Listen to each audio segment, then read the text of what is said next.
Hello internet friends, welcome back to my channel. It's me, Literal Cream, and what's up? I just wanted to talk about the whole Onision situation, weigh in on the drama. Like, it is so unbelievably crazy that Chris Hansen is investigating Onision. I'm sure a lot of y'all have kept up with the drama. I know I have. I want to share my thoughts and opinions on the matter and just like cash in on this. Get those views. I think for the most part everyone is in agreement that he's not a good person, he's a pedophile, he's a groomer of underage girls. He does have a small fan base that is in support of him, but for the most part everyone seems to be against Onision, and I just wanted to kind of weigh in where I stand on that. Oh shit, hang on, I think someone's... Oh, I gotta get the phone. I'll be right back.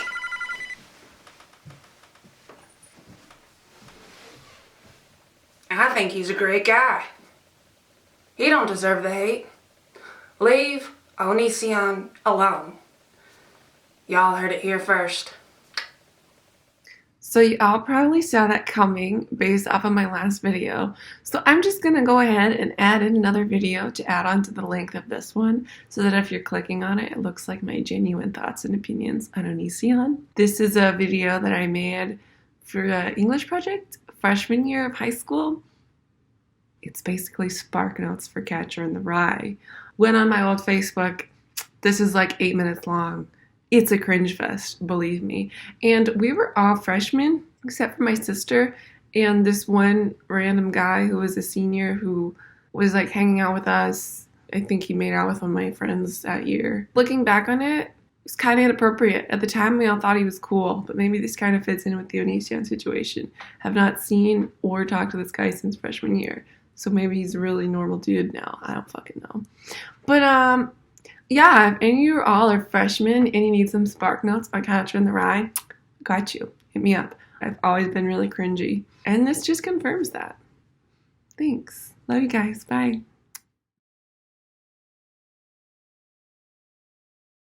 Once was a boy named Holden Caulfield. At 16 years old, he was already weird. Holden doesn't care much for family. His people, they're okay, but he feels so unattached and decides to run away. He really loves his sister, and he loved his younger brother, but he's not too fond of others, like his father or his mother. He's his older brother, who became a big sellout. Now he only writes for money, doesn't care what it's about. He watches from afar at the Pensy football game, unlike the other classmates, shouting the players' names. Holden want a friend? It's truly hard to say. Playing football with others was the highlight to his day. But he always seems to mess it up. On the train he left the foils.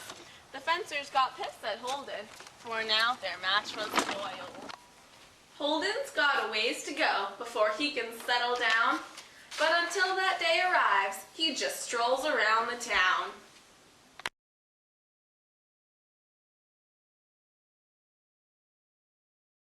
Holden's a complicated guy, and he's got a lot to say, so we're hearing about the women that he met back in his day.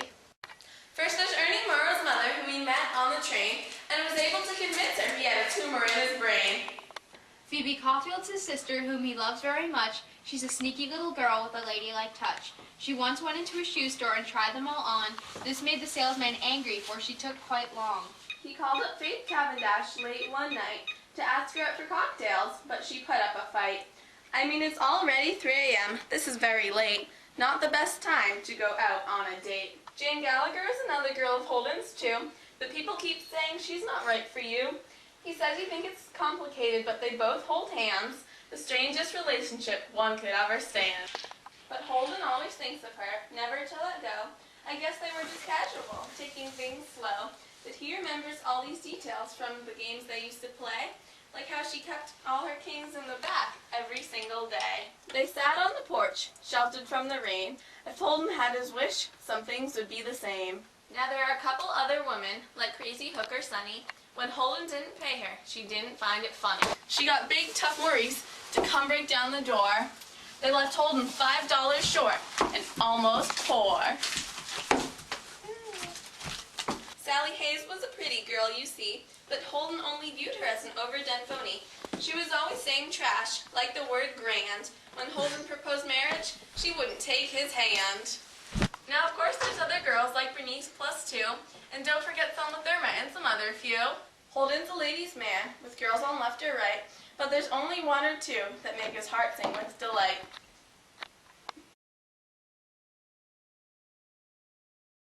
Allie had a baseball mitt that he wore in outer field. When a ball came his way, it was his only shield. Green ink covered the fingers with poems on each one.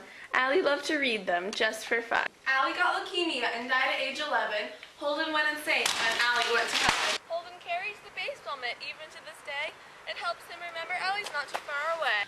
Holden starts to fail and people wonder why he gives up in all his classes and doesn't even try.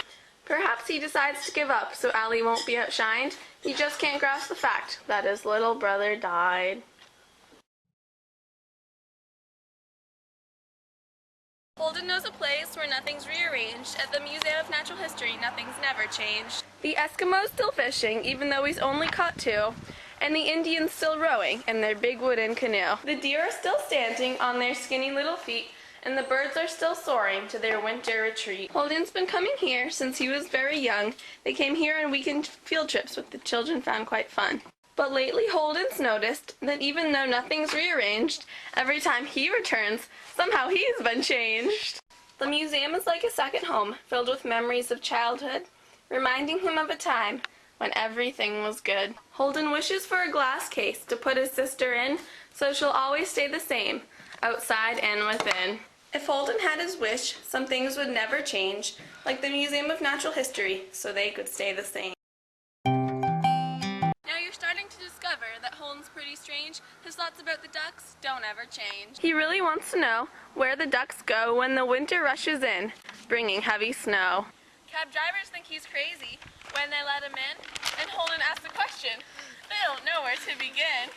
Some cab drivers go crazy and get extremely mad. They don't answer Holden's question, making him sad. He thinks of the ducks quite a lot throughout this book, with the secret hidden meaning if you take a deeper look. What Holden really hopes for is to know the ducks are okay, and that Mother Nature watches over them every single day. Do people take the ducks away in a big truck, or let them find the warmth with their own luck? Will Holden have help, or have to find his own way? He thinks about the ducks almost every day.